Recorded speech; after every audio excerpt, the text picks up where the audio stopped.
Bismillahirrahmanirrahim. Assalamualaikum warahmatullahi wabarakatuh. Puji syukur kita panjatkan kehadirat Allah Subhanahu wa Ta'ala atas berkat rahmat dan karunia-Nya. Kita masih diberi kesehatan dan umur yang panjang sampai hari ini.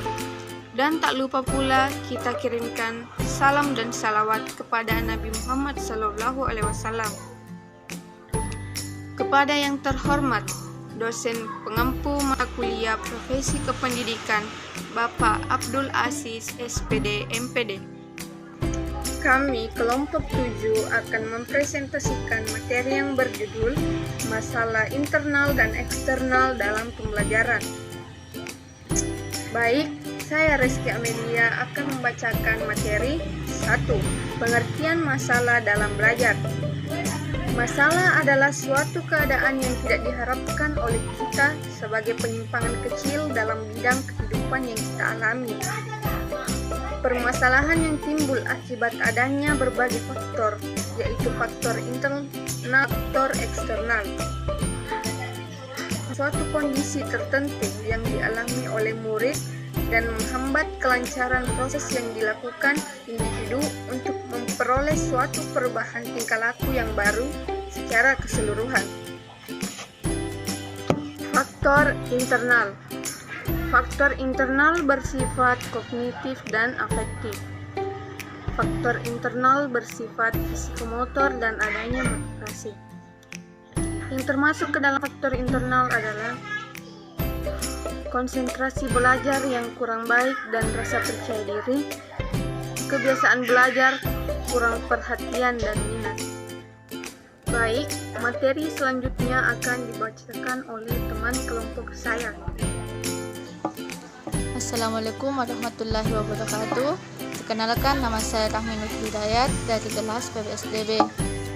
Saya akan membawakan materi tentang faktor eksternal dan masalah-masalah pokok eksternal.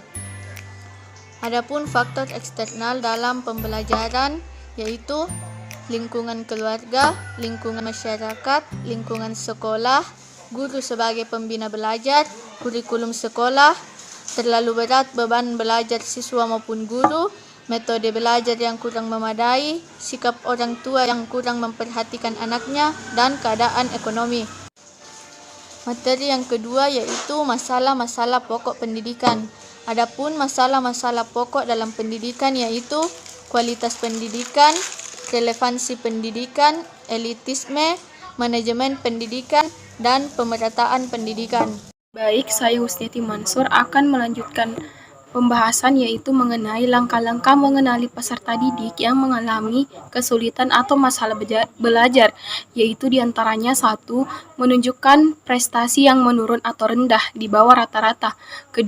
Hasil yang dicapai tidak seimbang dengan usaha yang dilakukan. 3. Lambat dalam mengerjakan tugas-tugas belajar. 4. Presentasi menurun drastis. 5. Peserta didik sering bolos, masuk tanpa keterangan. 6. Bila ada tugas, selalu tidak mengerjakan. Adapun kesimpulan dari materi yang kami paparkan tadi, yaitu kesimpulannya, dalam dunia pendidikan, kesulitan belajar adalah suatu kondisi di mana peserta didik tidak dapat belajar secara wajar, disebabkan adanya ancaman, hambatan, atau gangguan dalam belajar. Sedangkan masalah belajar adalah suatu keadaan yang tidak diharapkan oleh kita sebagai penyimpangan kecil dalam belajar yang kita alami. Ada 2 faktor yang menjadi penyebab masalah belajar, yaitu faktor internal dan faktor eksternal. Dalam kebijakan pendidikan sendiri mempengaruhi masalah pendidikan tersebut, serta lambatnya pemerintah dalam menyelesaikan masalah tersebut.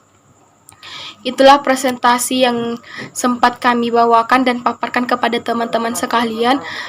Semoga materi yang kami bawakan itu dapat bermanfaat bagi kita semua.